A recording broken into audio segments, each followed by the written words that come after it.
আসসালামু আলাইকুম। হ্যালো বন্ধুরা, তোমরা সবাই কেমন আছো? আলহামদুলিল্লাহ, আল্লাহ তাআলার অশেষ রহমতে আমি অনেক ভালো আছি। আরো ভালো আছি, বিশেষ করে বাবার বাড়ি থেকে কিছু খাবার এসেছে আমার জন্য, সেই জন্য। তো এইগুলো হচ্ছে শিরিষ পিঠা আর হচ্ছে সাবুদানার পিঠা। দেখো বন্ধুরা, দেখতে কি সুন্দর চমৎকার লাগছে, খুব কালারফুল। আমার কাছে দেখে তো খুবই ভালো লাগছে। আমার আম্মু আমার জন্য পাঠিয়েছে, সেই সঙ্গে কিছু ভাপা পিঠাও পাঠিয়েছে। ভাপা পিঠাগুলো আমরা কিছুটা খেয়ে ফেলেছি, হঠাৎ করে তোমাদের কথা মনে পড়লো, তাই ভাবলাম যে তোমাদের সঙ্গে শেয়ার করি। তো তার সঙ্গে পাঠিয়েছে দেশি মুরগি এবং হাঁসের মাংস।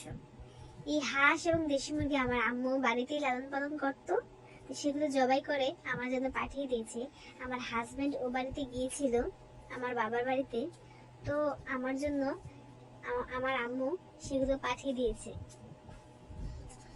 বাবার বাড়ি বলতে একটা আনন্দের মুহূর্ত, আর মেয়েদের জন্য মায়েদের মনে অন্যরকম একটা ভালোবাসা থাকে। তো এখন আমি আমার মেয়ের জন্য ভাত বাড়ছি, আমার মেয়েকে আমি এখন খাবার দিচ্ছি।